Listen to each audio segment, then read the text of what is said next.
All right, so welcome to Cylinder Radio. This is my new studio that I have inside my home to try and do more conversations, more in person, because so many podcasts have been on Zoom. But I have a friend of mine who we just finally met in person, Anthony Gomez. Appreciate you, man, for being here. We're going to talk about just putting it out there. My audience is very mixed, but I think a lot of it is trying to get to the truth.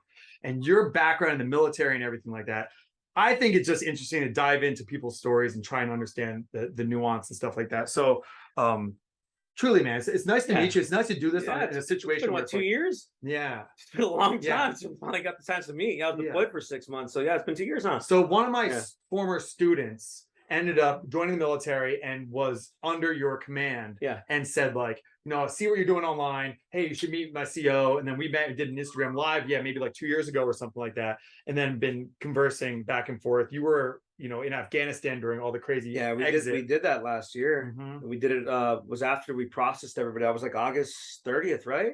Something like that. Yeah, after I calmed down. I was all fucked up for that for a while. Yeah. So what I want to do, bring into my audience now more and more is, as I'm going part-time, is like having these conversations, putting them out there about like what is going on, sharing stories and stuff like that. It's cool because like now we've been talking for a while, but like in person, like I don't know everything about like your background, obviously, your military background, stuff like that. So just like to introduce yourself, to give you like the understanding of like what makes you some sort of authority to talk about the stuff we're going to talk about, military, the politics of the military, what happened in Afghanistan, everything like that. What's your background as far as military goes? Man, well, I've been here for 20 years. I was the best branch before. I was in the Marines for 10 years, and I was an infantry Marine. I was machine guns and everything. So right after high school? Yes. No, I actually waited a little bit, man. Honestly, I was a gutter punk, dude. Living the streets of LA and just getting drunk all the time and going to shows, and then one day I got tired of it, man. And like punk shows? Oh, hell yeah. I had a mohawk and I didn't give a shit about anything, dude. I had a mohawk and I joined, and I remember my recruiter, Sergeant Biota, he became actually one of the sergeant majors for Marine Raider Battalion. Stand up dude, man. But when the Raider Battalion stood up in 2006, he became a Raider. That was my dream too, but I was a single parent and that was not going to happen. But my background. Spent a decade in the Marine Corps, 2-1-3-5. 4th LAR Delta Company as train as ops and everything, and it just was so what makes me think that I know what the fuck I'm talking about would be the fact that I was in the invasion of Iraq, Fallujah, and then there was Sandbang and Sangin too as well. And so was that 2003, 2004, 2005 we got back from from Fallujah. 2010-11 that was Afghanistan. And just as I got older, man, I started, getting into more political theory and, the politics behind it too. And also all the, you start peeling the onion back, you know what I mean? And you start seeing what your true purpose was and everything. I've always been a person that's always questioned authority, and I've always had a problem with authority, to be honest. Even though I'm an authority figure as a first sergeant now, I'm an authority, but I just didn't like, when you're young, it was a paycheck for me getting out. It was fucking cool going to war or whatever, I don't know. But it's, as I got older and saw more of the, the carnage and most of all what was going on, started wondering and thinking about what the purpose was, you know what I mean? So Fallujah in 2003, 2004, it's like infantry. It's kicking indoors. It's like I lost my humanity in 04, 05. I did things that I never knew I was capable of doing, and witnessed things that just completely shattered me and ruined my ability to freaking comprehend and process emotion, especially in the romantic relationship type that we were talking about before earlier. I've been a very I've really that kind of trauma on stayed with me for even till now. There's some stuff I haven't unpacked yet, but however, it was pretty hardcore stuff. And seeing the rest of the Marines, and then seeing 3-1 with one of my favorite sergeant majors, Sergeant Major Castle, when he got wounded. That dude, man, was a stand-up dude. Before I got the Marine Corps, I was in SOI, and he was there, and just talking to him, man, that dude, all he knew was the Corps. And it was crazy how he retired and everything too, man. I was a stand-up guy. One of the best fucking leaders I've ever had was under his leadership, as long as Master Guns Johnson and everything too. People, it's weird. You remember these certain people back in the day, man. But yeah, that's what I think, that I have the right to talk the shit I talk. And then you fast forward, I got forced out because I didn't pick up staff sergeant because my big freaking mouth. Forced out of the Marines. Oh yeah, I have a big mouth, dude. Yeah. I didn't put up with shit. And something, I respect authority to a certain extent, but what's right is right, what's wrong is wrong. And the problem I have with a lot of people is, like I told you, the monkey, the tree, the monkeys on the tree. Yeah, sure that. Yeah, you look down, there's a bunch of monkeys in a tree, and you look up, and all you see is assholes. Right. But if you're at the top of the tree, all you see is smiling faces, smiling monkeys. And a lot of people in the military, they don't want to get shit on. Yeah, they don't want to get shit on. They don't want to talk Right, shit. right. And I just said, fuck it, dude. What's right is right. What's wrong is wrong. Getting older and then seeing certain things, you fast forward to my Army career. I was mortuary affairs, and nothing happened for damn near 9 years, 10 years of my career. And then we get deployed last year, and we take over our unit 387 takes over for SETCOM. So it says SETCOM. So the United States, the Pentagon breaks certain areas up. So SETCOM is technically the Middle East. It's all the Middle East. It extends from Egypt all the way to freaking Iraq, Iran, all that stuff. That's all SETCOM. Yeah. But then you have Southeast Asia. It splits it up. Then you have AFRICOM.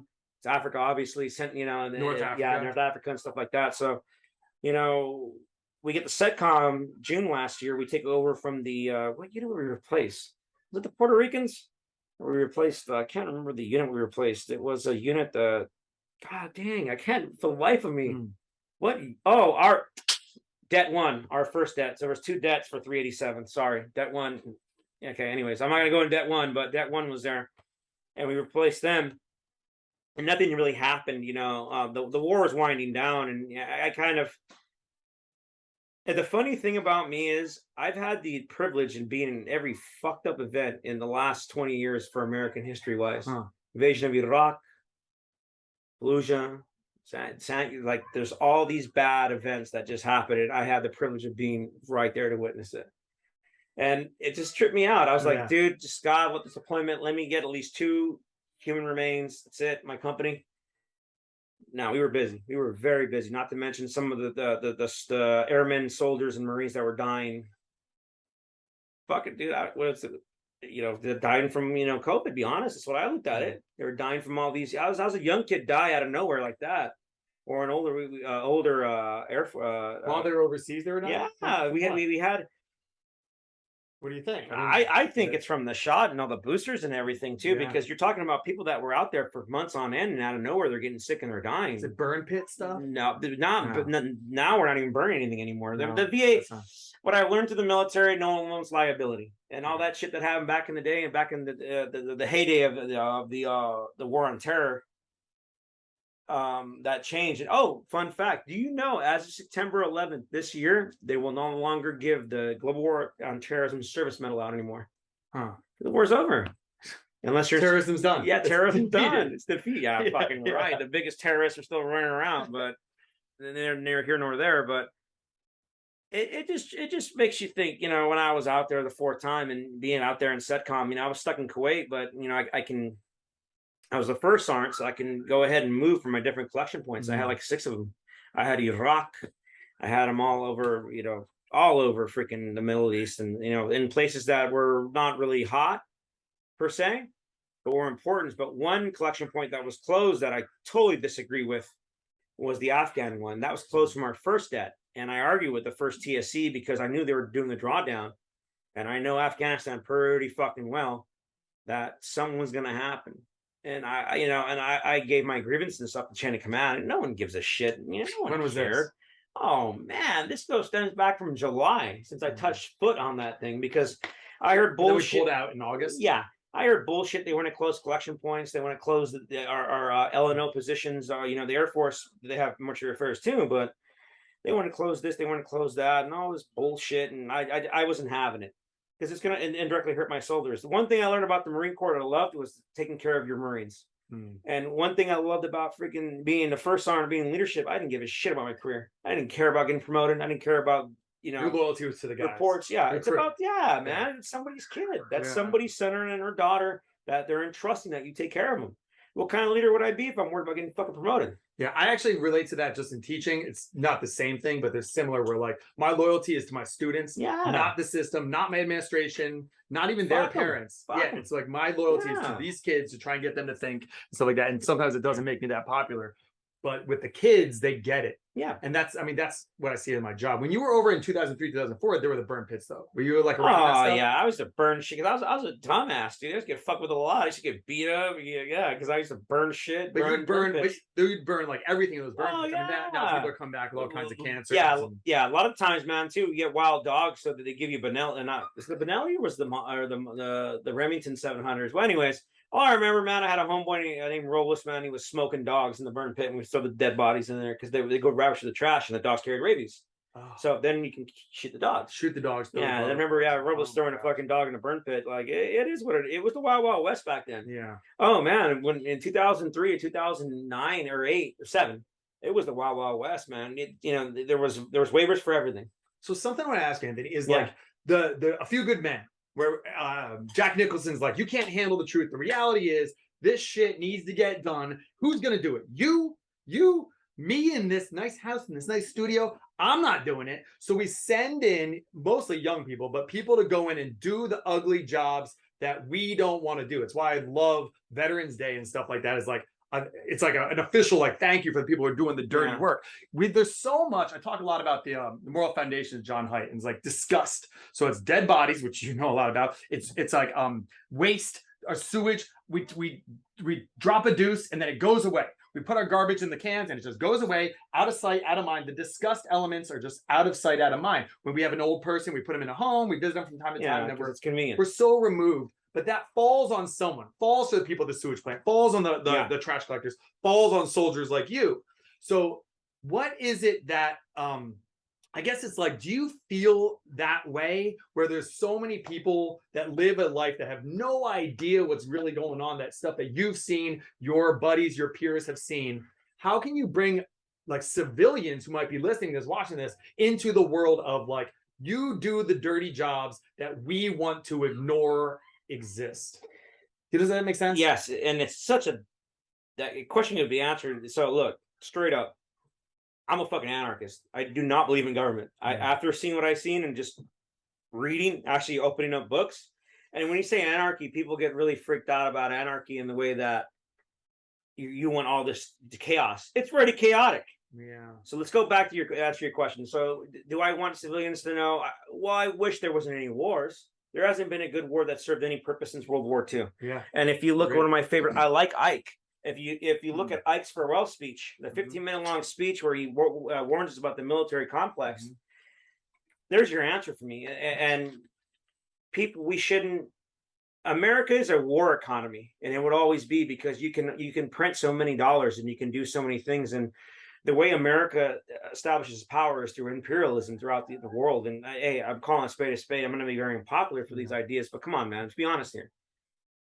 Why were we not earned the right to say that? Because you were on the tip of the spear of the people who are over there and feeling the result of this. America, my favorite quote, was one of the, I can't remember what unit it was. I think it's 17 or 37. The 7th Marines, I think, when America's at the mall while the Marine Corps is at war. And Americans. Okay, so everything, technology, everything, even from academia, because I have a degree, I have a master's. You have a degree. We both used to teach. I used to teach in the college level. Fuck that shit, not anymore. Your physics? Yeah, physics. Yeah, mathematics too. Yeah. But the thing is that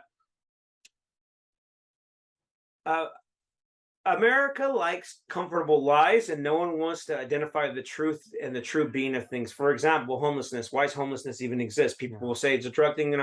You got to go back to the core reason why homeless are here, and that's an 80s thing. That was a Ronald Reagan thing, and cutting money out of freaking medical, and cutting money out of out of all these. There were a lot of patient abuses and stuff like that. If you remember the 70s and what made Ronaldo Rivera famous, remember that was the insane asylum up there in New York.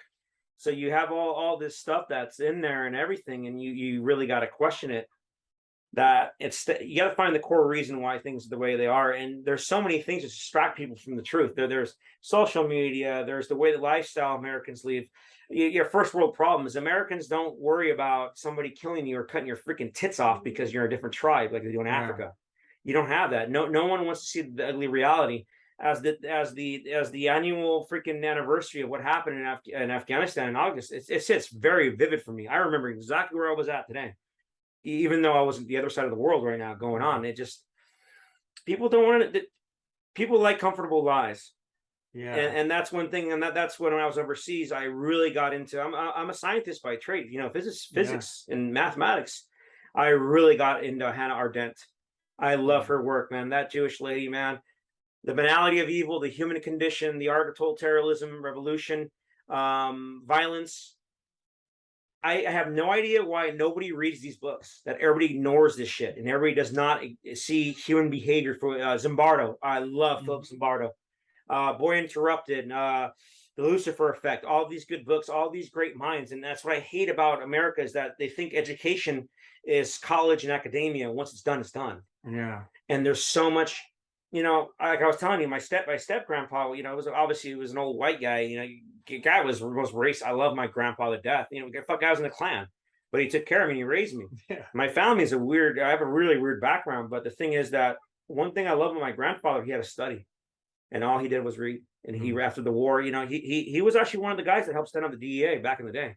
I couldn't believe that shit. Stood up to the DEA? Yeah, stood the DEA up. Oh. He was one of the first agents to work for the DEA back in the 60s or 70s. I can't remember. I have pictures of him as a field agent. And I just like, he always made me want to know why things worked. And growing up, that's why I always question everything. You know, yeah, America, no one wants everybody. It's nice to work a 9 to 5 and drive in traffic and let your mind go numb and let it just this is what's supposed to be happen. I'm supposed to work really hard, provide for my kids, but not spend time with my kids. I'm supposed to get married, but not spend time with my wife. Yeah. And just work this 9 to 5 and work to death until I'm 70. And for what?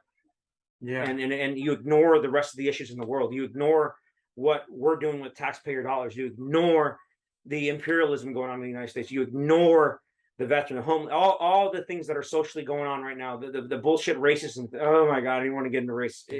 All that you ignore. Yeah. So it's such a weird thing, man. Like, I don't know. I think that's part of why my channels are like resonating with people, is I am just asking questions about what, like challenging the ideas that people have, but it is disrupting. It's nice to live that comfortably numb. Oh, hell yeah. It's nice. And then you start unraveling stuff and you start going like, Alex Jones is actually pointing out some good things here. And then it's like, what? No. Yeah. But like, you know, America is not always the good guy. It's like, no. And as a history teacher, I can just go through case after case after case of this being proven to be true, and I bring it up, and then people label me a conspiracy theorist. And it's like, fuck that. What is it though? No, this is actually going on. People don't want it because they just want to go home, watch the Masked Singer, whatever it is. Like they just want to just ignore it. But is that necessarily like, is that headed for a cliff, or is that just? No, it's not, and I'll tell you why. Yeah. No.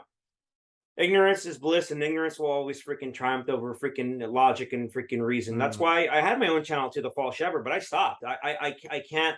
You are more level-headed than I am, and you're dealing with issues because I will not touch the race thing. Yeah. To me, that's race is a man-made freaking abstract idea that people freaking buy into.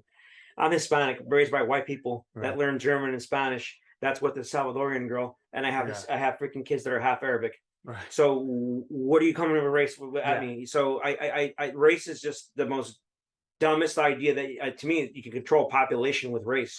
If you really want to get into race, statistics don't lie, and you get into numbers, and it's just now you're going to open a whole another door to. But yeah, the comfortable lie will always triumph because no one wants to know what it is, and in everybody's existence, no one appreciates life until their life's endangered. No one appreciates their existence. The fact that you're alive in this universe. That's the thing, is we're almost, what's it called? Like I forget exactly what it is, but like the alpha, it's something beta paradox. I forget the exact name of it, but it's something along the lines of like, things almost have to get really bad before they can get better. Yeah. So you have faith, Will. Yeah. I love you to death. You have faith. I have no faith. Naive. Yeah. No, it's not naive because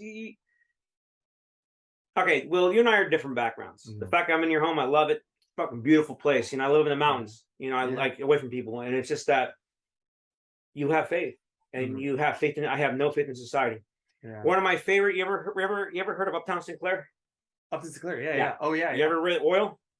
No, The Jungle. Yeah, oh, yeah. The Jungle's good too. Yeah. Have you ever seen There Will Be Blood? Yes. When Daniel says, "When I see human beings, I see nothing worth liking." Yeah, that's where I'm at. Is that from your military, or is that you think you're programmed that way from A little bit of natural? military, but honestly, it got more into it by reading Zimbardo, reading freaking even Solsek, the communist, reading his work, reading. I've read books. Reading is the most important thing, and honestly, reading is dangerous from the get go. A book is dangerous if you really you think about it. I've read Mein Kampf. I've read everything. I've read fucking Marxist theory, and I've read. My favorite is Locke, life, liberty, and property. The most important things. Yeah. And you know, I'm a type of dork that will actually read the freaking minutes and read the opinions of the court from the Supreme Court, even though a bunch of funny guys in robes run this country, and that's bullshit. But you know, it's just like you have to read it and understand it and grow your mind and see what people or certain things are saying. You know, it's really I love that. Yeah, it is. But you have faith, and I don't blame you. You have young boys. I have kids, dude. I have kids. I got 5 freaking girls, and I still don't. People say that shit to me though all the time. Like, is any of this gonna work? Are you ever gonna make any like changes? I'm like, I hope so. Because like I have to have some level of naivete to say that I'm doing this so it'll get a little bit better. It gives me some sort of purpose too. No, it's like if I just go in, I'm teaching my classes, or I'm on here on these channels, and I'm just like, it doesn't matter, then my life loses meaning. So I almost have to be for myself to like, you know, almost fool myself into doing it. You know I love what you do. Like I said, man, I envy what you do. You remember when I kind of started when you started, but I dropped off. I couldn't. I started the false shepherd started digging more into shit, and I just was like, no. It's my psyche and just humanity and everything too, and just seeing just how everything is. You remember Tupac? Of course. You remember what I love about Tupac? One of his favorite quotes. He said that I'm not the one starting the movement. What I want to do is to spark the flame in somebody else's mind. Yeah, and that's what I always wanted to do. That's what I think about. Spark that flame. That's all I'm trying to do is get people to think. Yeah, and you know it is disrupting, but education is supposed to be disrupting. Books are supposed to be disrupting. You're supposed to read a book and be like, oh shit, this is turning my world upside down. It's the reason why people love Eric Weinstein, who I love, Eric Weinstein, but he has that. His podcast is The Portal. Yeah, it's Wizard of Oz. It's The Matrix. It's all of that. It's the red pill. It's you get turned upside down. You go, everything I thought to be true is maybe not. What does that do? Well, that's part of life's journey, and that instead you should try to lean into curiosity and go, what else is there to know? But people are so solid, like I know everything. I know what it is. I'm just going to shut it down. That's the curse of being a man too, as well. It's just being a man. You think you know everything too. There's a lot of things that's happened to me. We were talking earlier offline about you and I about my situation, off topic about just my life, and brother, it's changed ever since freaking August 27th, man, 26th. The whole thing that happened in Afghanistan, man. I'm 40 years old now, 39 years old. And when I saw one of the dead females up there in freaking, when we brought her back, we had her in Kuwait, and we're processing her, my life changed forever, man. So, can we go into that? So, you've been in service now for almost 20 years. Yeah, 20 years plus. 20 years plus. And then you were part of, talk about it a little bit, like you were part of those 13 bodies in Afghanistan during the pullout that were killed. You processed the bodies. That broke my fucking heart. It was me and about 20 other soldiers. We worked a day and a half, no sleep. The NCOIC, this man, I have fucking so much respect for. Funny thing was when I first got there, I'm a higher rank than him. He's all, I'm in charge. I'm running the show. I'm all, fuck yeah, you're running the show. And he's a Puerto Rican cat, man. I love him to death, dude. Oh man, sorry, Christopher freaking. Oh God, I can't remember his name right now. It's just all these emotions are coming. He wanted control. But it's his collection point. He ran TMAP. So I'm not. He was connected to them. Yeah, he that was his area of responsibility. What kind of leader comes in? I'm running the show because I want the glory. Fuck that bullshit. I'm here to help you guys. I told him like that. I told him I'm here. Yeah, Christopher was his name. I can't remember his last name, man. Freaking stand-up dude from New York, man. Puerto Rican guy. Him and I cried at the end of it. And when he cried, I cried. I couldn't believe, man. Fuck, dude. That just, and seeing those young soldiers that we had there. We had Peralta. We had freaking. We had Brambles. We had so many Ortega. We had females. We had males. We had just, dude. It was a lot to take in, man. You had to process 13 remains, and you had to do it quick. And the fucking SIPR phone was ringing from the CIA, from people from the Pentagon. I honestly lost my shit on T-Mal. pulled the fucking phone, and I'm old school. I didn't wear no fucking apron. I had gloves on. That's about it, dude. And I was dealing with human remains. I don't care. I got blood on me. I had blood on me for a month when my friend got killed in a Fallujah. Dude, that's wild, because I was talking to you back and forth fairly often during that whole thing, which was really interesting for me to just have like you as a contact, because it was the biggest news story in America. Yeah. It's like these 13 Marines died, blah, blah, blah. And I was like, I know, I'm talking to my boy who's there right now processing the bodies. Like it must have been weird to be at the center of the biggest, one of the biggest news stories in the country. You're right. And you were right there. And the fucked up thing why I hate social media is when we processed the first two, I'm not going to say who they were, but no, we processed 4. We took a break. And I remember fucking going on our phones, and there they are, all 13. And we fucked up on one of the names, how it was pronounced and spelled. And there we had the name right there. We fixed it. And I was just like, damn, social media. And it fucked with my soldiers. And the so fast. Yeah, it fucked with dude, they were looking at it and they were just like, wow, this is real. And, it broke my heart, because those are the first time ever that those young Marines were ever exposed to freaking the global war on terror. 19, 17, 18-year-old guys. Yeah. I'm seasoned, I didn't mind dying, because my life is, I've been there, done that. I know better, you know what I mean? But those young kids, nah, fuck that. Those females, yeah, Sergeant Rosio, I can't remember her name. She, but the white Sergeant, it's just fuck with me, man. That just stuck to my head, and it's just been the most traumatizing thing I've ever seen. And her husband was a reconnaissance Marine too. So my heart goes out to just the pain of losing your fucking significant other, because I have a significant other now. I would lose my mind if something happened to her. And it's actually somebody actually out of 25 years of the dating game, I actually loved all my heart. You know what I mean? So I can only imagine. But there was. So let's get to the meat and potatoes. So the thing is, who failed, why it happened. Government failed. Right. Well, thank you, because you're an anti-war soldier. Yeah. And yet the pullout in theory would be like, well, that's good, let's not be in this endless war, but it could have been done better. What are your thoughts on that whole thing about how we got this is how I get in trouble, so fuck it, dude. I mean, retire, throw me in. Okay, look, the Marine Corps sent some of the best goddamn units. They sent 1-8. That's America's battalion. 1-8's out of the East Coast. They send Aztec guns. Aztecs. They send Alpha Company. You send one whole company. You sent 2-1 Golf Company with fragments of Fox Company.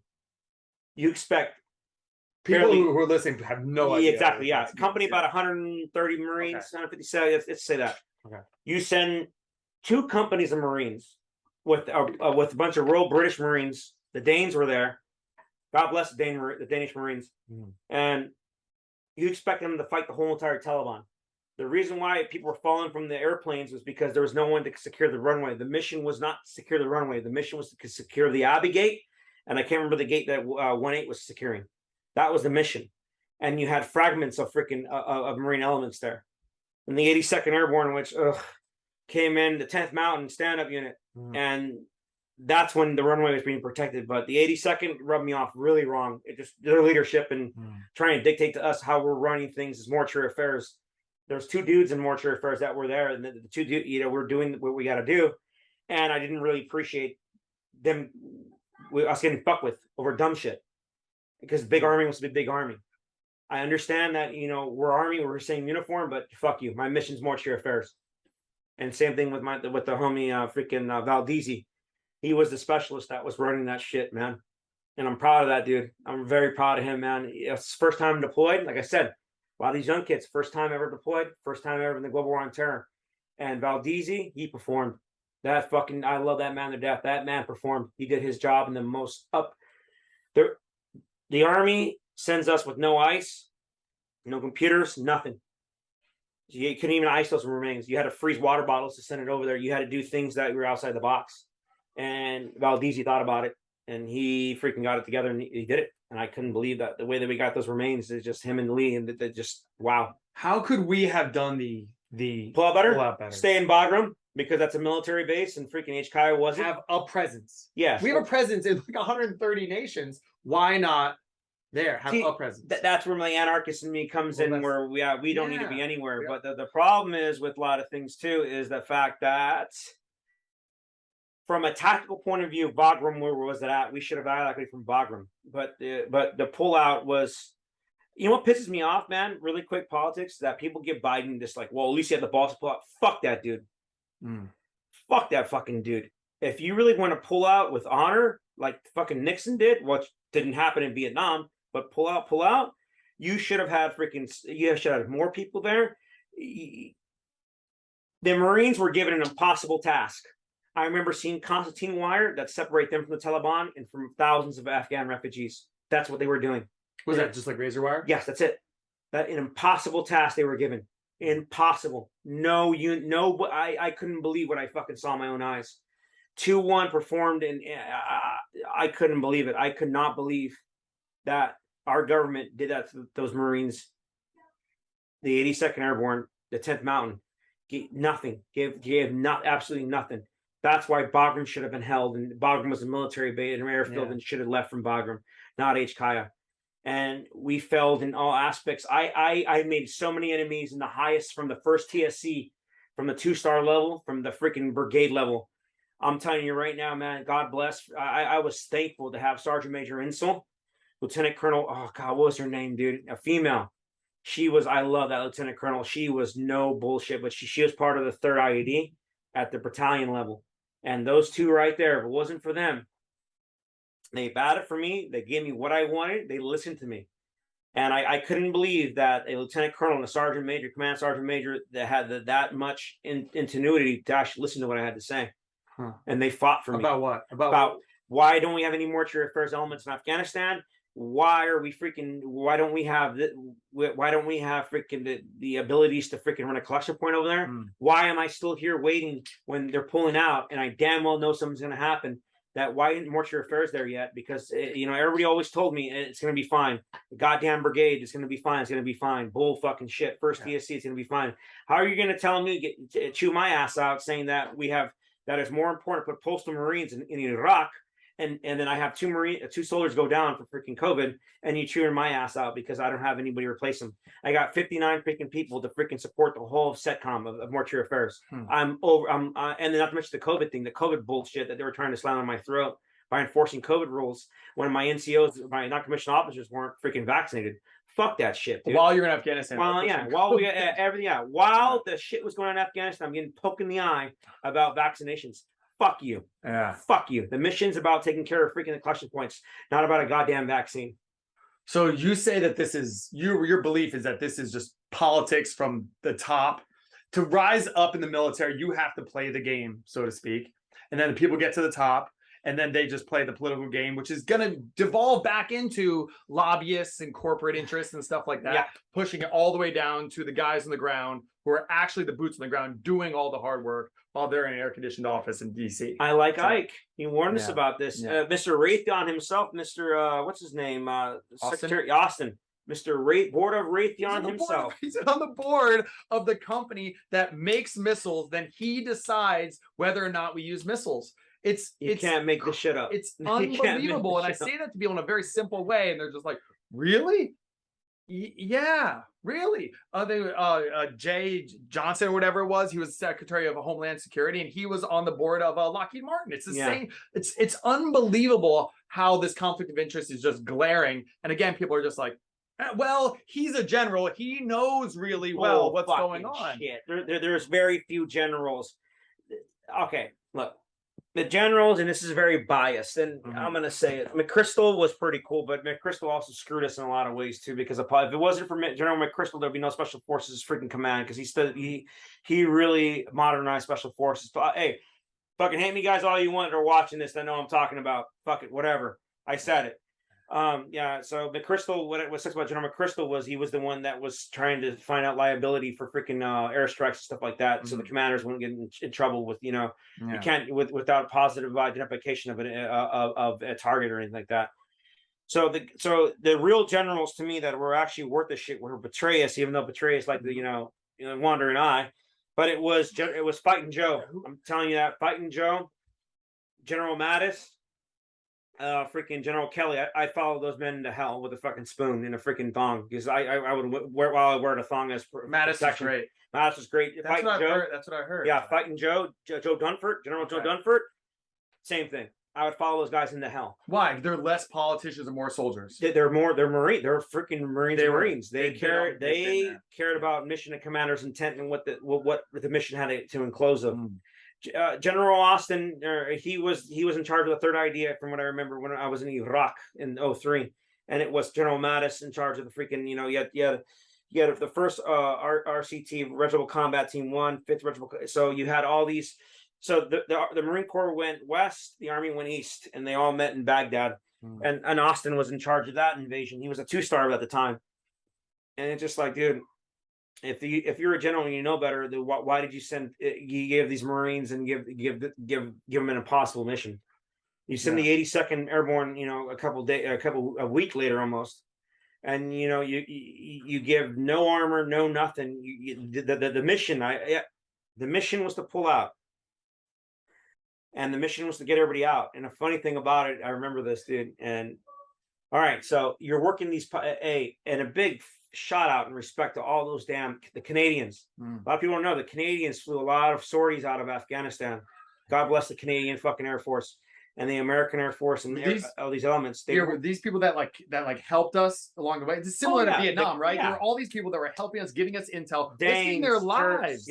To do that, and then we just pull out and we're like, all right, leave it up. And then Vietnam, then they were just slaughtered by the NBA or the Viet Cong. And then here, that's why they were grabbing on. It's like, we promised them, if you give us this intel to help us fight the Taliban, help us fight Al Qaeda or whatever it is, then we will help you get to the States. We'll help you get asylum. And then we just turn our back on all of them. You just remind me of something that I completely forgot. And is that accurate though? Extremely fucking accurate. Yeah.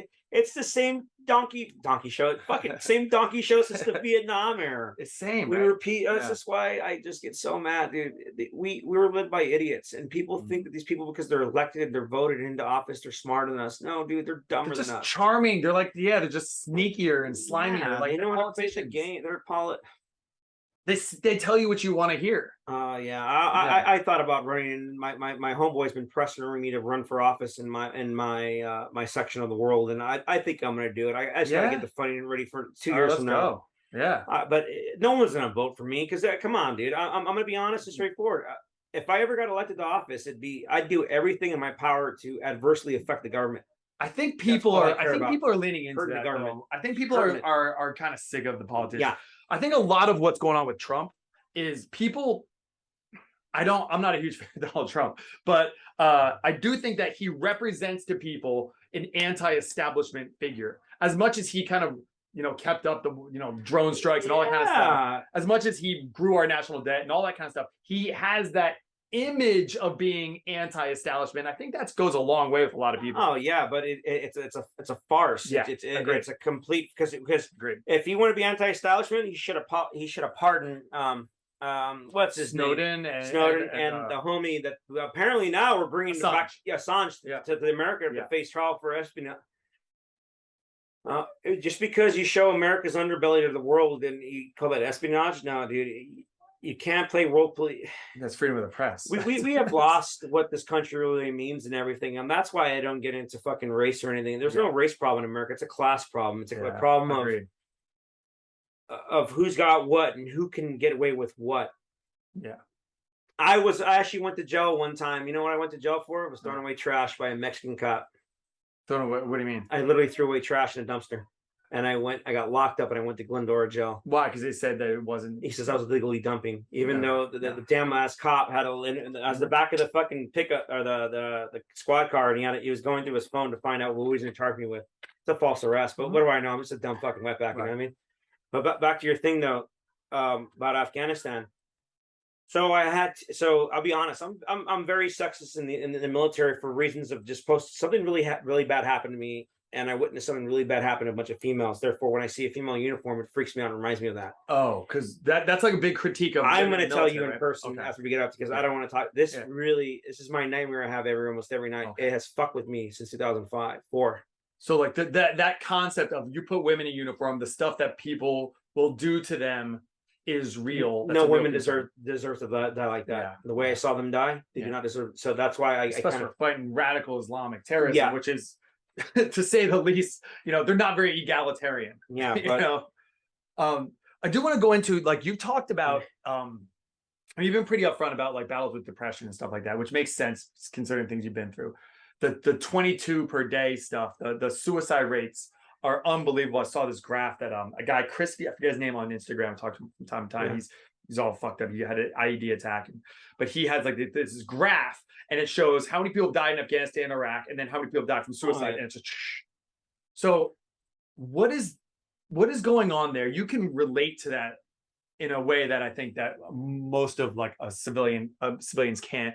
What is going on with that? That's crazy numbers of the suicide and the depression and stuff like that. And then what would you say is the way out of that? Is it, because I've heard two different things. I've heard it's the trauma, but then on top of that, it's the sense of purpose that when you're over there, you're in the shit. I love the book Tribe by Sebastian Junger. Yeah.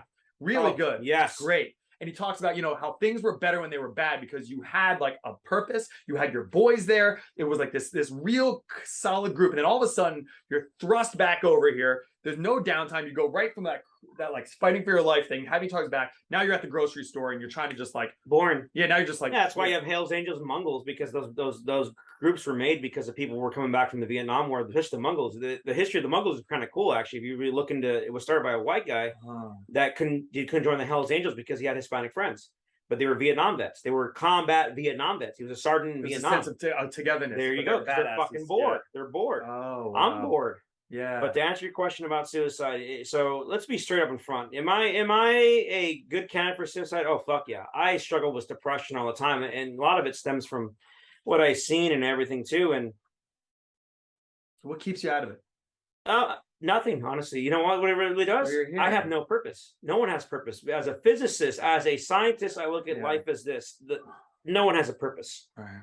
What's your purpose? Like Rick and Morty. When he asked Rick, what's my purpose? To serve butter. Oh my God. That's how I feel about life. I didn't ask to be.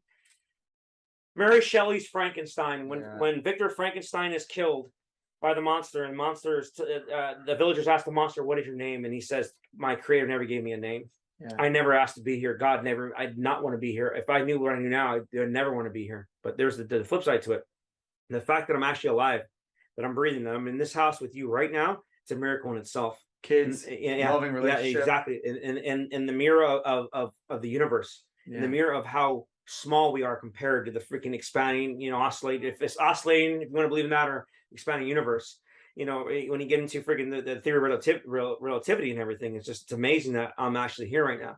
That you and I are sitting in this room talking while this planet spins thousands of miles an hour, and this freaking little rock in the middle of freaking nowhere in the galaxy that's 100,000 light years big, large in diameter. That's huge. And there's over 51 million planets like Earth in it. Makes you wonder and makes you really appreciate where you're at. So that's the reason why I haven't fucking off myself, to be honest. Kids, because I love my freaking kids, and then the relationships I build with people. Mm-hmm. It's my significant other. Yeah. And people like you talking. I'll be really frank. Yeah. I do I feel guilty for what I've done? Fuck no. Never. I'll do it all over again. Yeah. Even though it's some fucked up shit, I'll do it all over again. Do you do a binary? There's evil in the world and I have to fight it? No. I think I am the evil. Really? Oh yeah. You get into freaking political theory of Hannah Arendt and the banality of evil, where when you put any people into an entity where they're in charge of something, the true nature of human beings come out. It didn't take that quick to kill freaking Jewish people in Nazi Germany. It was a process. Yeah. It didn't take that quick to go to war with Islam because of the religious beliefs, because it was a terrorist organization. Mm-hmm. It didn't take that quick to take down the Irish. Didn't take that quick. No, there's a process. There's a process in how you deal with things and how you deal with things you don't like. And the human behavior, you go into the ugliness of human beings. And to me, again. So you're just a realist in that? You're like, oh, look, ugliness of human beings. I'm playing that role. I see everyone as a threat. Yeah. When I'm with my group, my significant, my girlfriend, my free love of my life, or my kids, I see everybody as a threat. If I'm hanging out with Will and we go out to a bar tonight, I see everybody as a threat. I do too, because I care about you. I have a totally different background with you, but I think maybe it's just triggering me to protect things that bring me so much purpose. Exactly. I lose my family, then I spiral off quick. Fucking go ape shit. Yeah. Especially if you hurt the fucking old lady, especially if you hurt the kids, you're gonna get a monster that you never. Yeah, so that's a problem in society, and you think about it. COVID showed true human behavior. and it showed what human beings did with the whole toilet paper thing. Yeah. That shows human behavior. That shows while I was up in the mountains, wipe my ass, my own toilet paper with my own farm animals, with my own, what am I thinking? Like, do I need to worry about this? No, I got my own meat. Yeah. I got my own vegetables. I got my kids. Fuck it, we're good. Smart move. Yeah. So that's just it sucks, man. It really sucks thinking like that, knowing that, I don't know, man. I don't consider myself intelligent whatsoever. I wish I was just ignorant and stupid as like everybody else was. I'd probably be a happier guy. I think that's probably true. No, I don't. I think that's the opposite. I think that you wish you were dumber to some degree. Like I think that you wish you were less read.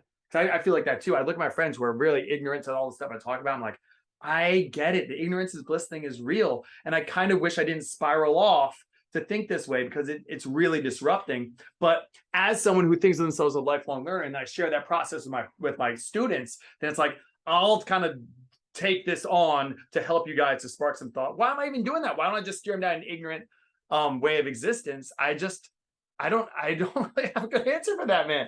I have leaned more into religious thinking, into Christianity specifically, which is weird for me to do because I was an atheist for a long time. But I think what it is like I need to believe in something. Call me ignorant, call me naive. No. I'm going to believe in these stories, even if they're not true, because it helps me to make sense of the world. That's faith.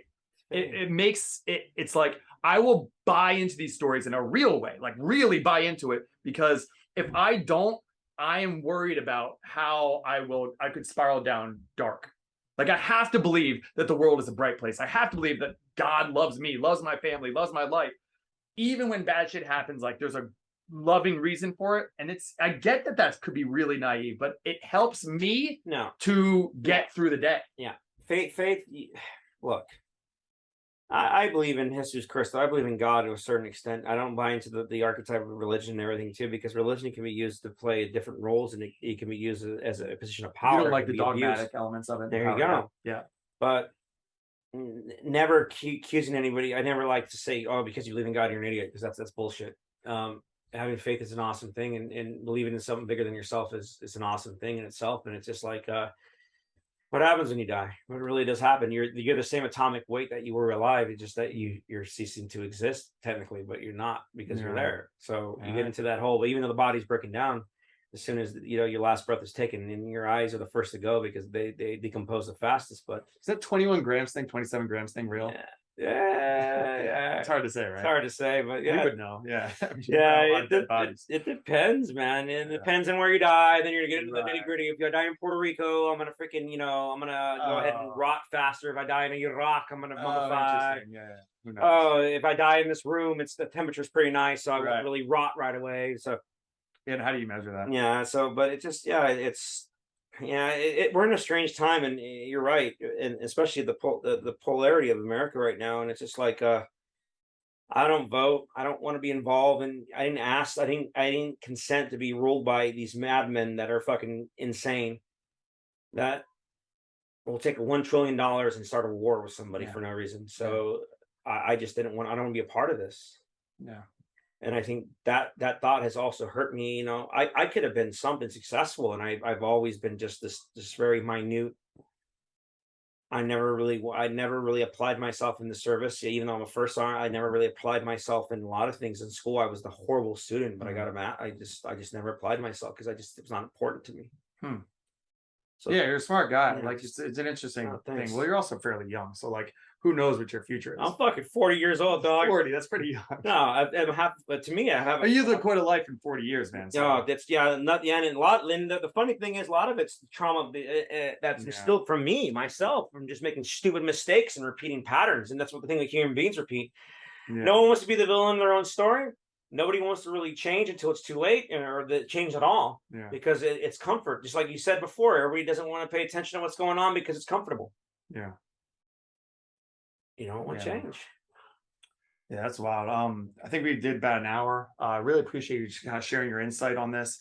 I'm gonna put this up on YouTube, and I think that Oh, here we go. Well, I hope that people who are checking this out are.